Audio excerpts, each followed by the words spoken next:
ہم تو اندر بیٹھے ہیں مگر ابھی باہر موسلادھار بارش ہو رہی ہو اور کوئی بارش میں آئے اور اپنے کپڑے کو پاک کر کے یہاں چلا آئے تب نہ کمال ہے.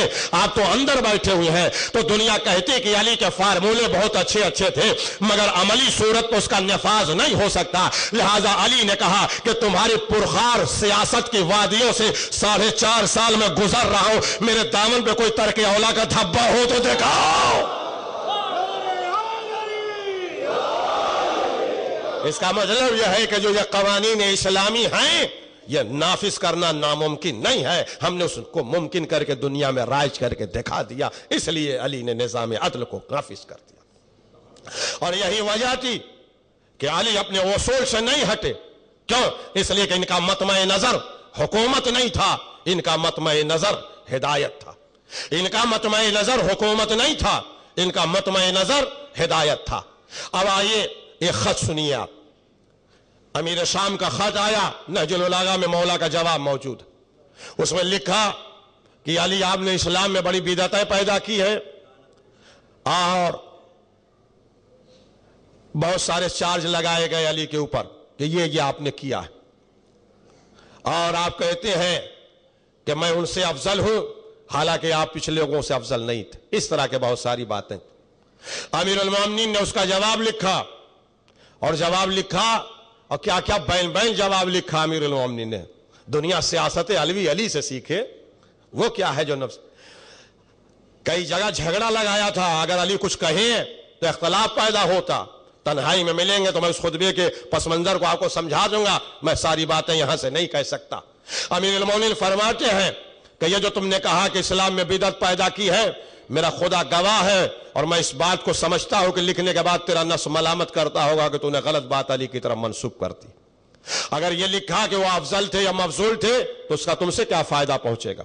ہاں اگر کرنی ہو تو اپنی بات کر, اور جو ہمیں تم کو للکارا ہے تو یقین جانو ہم اڑ کے تمہارے درمیان آنے والے ہیں, اور نہ تلوار بدلی ہے نہ وہ ہاتھ بدلا. امیر المومنین نے فرمایا کہ یہ میرا خط کون ہے جو شام پہنچا دے؟ تو حاتم طائی کا نام سب جانتے ہیں. حاتم طائی کے بیٹے عدی تھے کہ جب مسلمان ہوئے تو رسول اللہ بہت خوش ہوئے تھے. انہی کے بیٹے ترما تھے, یہ شہداء کربلا میں شامل ہیں. ترما بن عدی بن حاتم طائی جو بالکل طویل القامت تھے, بہت لمبے تھے, اتنے لمبے تھے کہ جدھر سے جاتے تھے لوگ ان کو دیکھ کے ہنسنے لگتے تھے. اور ویسے ہی پتہ نہیں کہاں سے ڈھونڈ کے اونٹ لائے تھے جو بہت ہی طویل القامت تھا. جناب ترما فرماتے ہیں آقا اپنا خط لائیے, میں لے جا کے شام پہنچاؤں گا. کہا تم جاؤ گے؟ کہاں جائیں گے. امیر المومنین سے ترما نے خط لیا اور لینے کے بعد اپنے امامے میں کھوس لیا اور چلنے لگے. کسی نے کہا یہ علی کا خط اپنے صافے میں کیوں رکھ رہے ہو, جیب میں کیوں نہیں رکھتے؟ کہا خاموش, میرے مولا کا خط ہے, یہ سر کا تاج بن کے چلے گا. یہ میرے مولا کا خط ہے جو سر کا تاج بن کے چلے گا. اب بھی اس کے واقعات میں تھوڑا سا چھوڑ رہا ہوں. تیز شام پہنچے. ادھر امیر شام اور اس کے وزیر عمریاس باغ میں بیٹھے باتیں کر رہے تھے. اتنے میں دیکھا کہ ایک لمبا آدمی, ایک عرابی آ رہا ہے. تو میں نے پھر کہا کہ لوگ ان کو دیکھ کے ہنستے تھے, تو کہا ان کو بلا کے مذاق کیا جائے. چنانچہ بلایا, کہا یہ بتاؤ کہاں سے آ رہے ہو؟ کہا علی کے پاس سے آ رہا ہوں. کہا کہاں جا رہے ہو؟ کہا یہاں جا رہے. کہا جب علی کے پاس سے چلے تو عالم کیا تھا؟ کہا علی کا چہرہ 14ویں کے چاند کی طرح چمک رہا تھا اور بنی ہاشم مثل ستاروں کے ان کے ارد گرد گھیرے ہوئے تھے. کہا تم تو بہت زود گو ہو. کہا ہم کیا زود گو, وہاں جاؤ تو سلمان و ابوذر مقداد و حذیفہ نہ جانے کیسے کیسے زود گو ملے. لہذا میرے شام دربار میں آ گئے اور اس سے کہا کہ تھوڑی دیر رکو, جب دربار سج جائے تب لے کے آئے. چنانچہ لے کے آئے تو دربار سج گیا. امیر شام بیٹھا ہوا تھا یزید داہنی طرف, امیاس جا کے بائیں طرف بیٹھ گیا اور ترما دروازے پہ کھڑے. امیر شام نے پوچھا کہاں سے آئے ہو, کس لیے آئے ہو؟ کہا مولا کے پاس سے آیا, ان کا خط لے کے آیا ہوں, ورنہ میری یہاں آنے کی ضرورت کیا تھی, میں یہاں کیوں آتا. کہا اچھا تو یہ ہمارے غلام کھڑے ہیں, ان کو خط دے دو. کہا ناممکن ہے. کہا کیوں؟ کہا میرے مولا کا خط پاک ہے اور یہ غلام نجس ہیں, نہیں دوں گا. کہا اچھا یہ میرے وزیر کو دے دو. کہا اس کو بھی نہیں دوں گا. کہا تو میرے یہ خط کیسے ملے گا؟ کہا تم سمجھو کیسے ملے گا, وزیر کو بھی نہیں دوں گا. اب اسی جملے کے لیے میں نے پورا واقعہ سنایا. کہا اچھا تو ٹھیک ہے, تم خود چل کے آؤ اور یہ خط ہمیں دے دو. کہا امیر شام میں یہ گوارا نہیں کرتا کہ اپنے جوتے کا پاک تلہ تیری نجس قالین پہ رکھوں. کہا تو پھر کیسے ملے گا؟ کہا تو خود اٹھ کے آؤ. چنانچہ یہ خود گئے اور خط لے کے آئے اور پڑھا. پڑھنے کے بعد غصے میں دونوں پیروں کے درمیان علی کے خط کی تحریر کو دبائے ہوئے تھے. اس کے بعد جب غصہ تھوڑا کم ہوا تو کاتب کو بلایا، کہا لکھ جواب. علی پرانی بات ہے، ابھی تک یاد کیے ہوئے ہیں، وہ زمانہ بدل گیا. لکھا جواب. کہا لکھو اے علی آپ جنگ کی ہمیں اب دھمکی نہ دیجئے گا، اس لیے کہ اب ہمارے پاس اتنی فوجیں ہو گئی ہیں کہ مثل رائی کے دانوں کے جن کا کوئی شمار نہیں. اب ہمارے پاس اتنی فوجیں ہیں کہ مثل ستاروں کے جن کا کوئی شمار نہیں. اتنے میں تیری ماں بہت تیز وہاں سے ہنسے، بہت تیز ہنسے. امیر شام کہتا ہنس کیوں رہے ہو؟ کہا ہنس اس لیے رہا ہو کہ اتنے بچکانے سوال مولا کے پاس بھیج رہا ہے. اتنے ہلکے بچکانے سوال میرے مولا کے پاس کیوں بھیجا؟ اس کا جواب میں ہی دیے دیتا ہوں، یہاں اتنی زحمت کی ضرورت کیا؟ کہا اس کا جواب تو دے لے گا؟ کہا بالکل ابھی.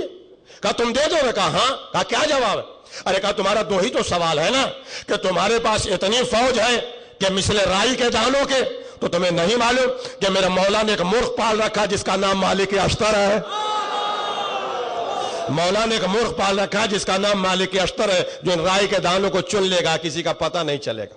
دوسرا سوال تمہارا یہ ہے کہ ہمارے پاس اتنی فوج ہے کہ مثل ستاروں کے، تو تمہیں نہیں معلوم کہ میرا مولا علی سورج ہے، جب سورج نکلتا ہے تو ستارے غائب ہو جاتے ہیں. جب علی میدان میں آئیں گے تو یہ چندے کے ستاروں کا پتہ نہیں چلے گا. کہا اچھا تم تو بہت زود گو ہو، ایسا کرو یہ بتاؤ کہ اگر تمہیں کچھ مال دیا جائے تو لوگے کہ نہیں لوگے؟ کہا کیوں نہیں لیں گے؟ کہا حکم دیا کہ 70 اونٹ سرخ مال سے لدے دیے جائیں. آ گیا. کہا لے لو. جیسے لینے کے لیے آگے بڑھے، کہا نہیں رکو ایک شرط ہے. کہا وہ کیا ہے؟ کہا جب تک خط لکھا نہ جائے بولنا مت. کہا ٹھیک ہے ٹھیک ہے کوئی بات نہیں، نہیں بولیں گے، لکھ لیجیے آپ خط. خط لکھ کے اس کو دیا، جیب میں رکھا، اونٹ پکڑا، 70 اونٹ مال سے لدا لے کے چلنے لگا. اب انہوں نے امیر شام سے کہا کہ یہ بتاؤ کہ اس نے دربار میں اس طرح سے بات بھی کیا اور اتنا مال بھی تم نے دلوا دیا اور ہمارے لیے کچھ کہا نہیں؟ کہا ہاں. کہا ترما رکو. رک گئے. کہا یہ بتاؤ کہ اتنا مال علی دے سکتے ہیں؟ کہا ہرگز نہیں، بالکل نہیں. کہا انہوں نے دیا؟ کہا حتماً انہوں نے دیا. کہا تو ان کے لیے کچھ تم نے کہا نہیں؟ کہا آپ ہی نے تو کہا تھا کہ کچھ نہ کہو، تو ہم خاموش تھے. اب اگر آپ اجازت دے رہے تو میں کہہ رہا ہوں کہ اتنا مال علی نہیں دے سکتے، اتنا مال علی نہیں دے سکتے. انہوں نے دیا، علی کبھی نہیں دے سکتے. کہا کیوں؟ کہا اس لیے کہ علی بیت المال کے مال سے غربا اور مساکین کا پیٹ بھرتے آدمی نہیں خریدتے ہیں. سلوات پڑھیں محمد و آل محمد پر.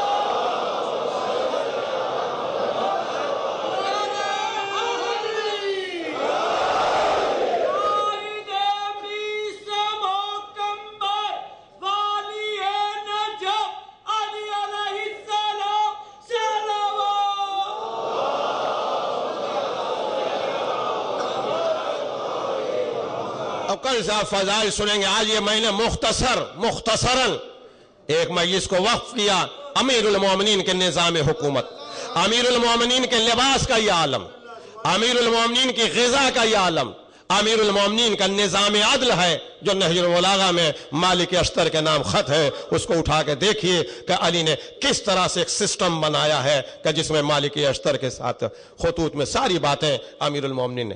امیر المومنین چاہ رہے تھے کہ پوری دنیا میں نظام الہی اور نظام عدل قائم ہو جائے. آج دنیا پوچھتی ہے تو لوگ جواب نہیں دے پاتے، اس لیے کہ کردار نہیں ہے. جو کردار ہے اس کو پیش نہیں کرنا چاہ رہا. وہ کردار آل محمد کا ہے، وہ کردار اہل بیت کا کردار. آپ اس بات کو ذرا سوچیں اور اس بات کو غور کریں اور پھر غور کریں اور پھر سوچیں کہ ایک آدمی وہ ہے کہ جو گلا کاٹ رہا ہے، ایک آدمی وہ ہے مصائب نہیں پڑھ رہا، قتل کر رہا ہے، مگر گرفتار ہو کے آ رہا ہے تو علی پوچھتے ہیں کہ بتاؤ ہمارے اندر عیب کیا ہے. ہے کوئی دنیا کا شخص کہ اپنے قاتل سے پوچھے کہ میرے اندر کمی کیا ہے جو مجھ کو قتل کیا؟ کچھ بھی الزام لگا سکتا تھا، کچھ بھی الزام لگا سکتا تھا. سر کاٹا ہے اس نے، ضرب لگائی ہے اس نے، مگر اس نے الزام کوئی نہیں لگایا. کہ آپ سے بہتر کوئی امام نہیں ہے، ہمیں جہنم اپنی طرف کھینچ رہا. سوچو علی وہ ہے کہ جس کا قاتل اس کے اندر عیب نہ نکال سکے تو دوسرا کیا عیب نکالے. علی وہ علی ہے کہ جس کا قاتل اس کے اندر عیب نہیں نکال سکتا.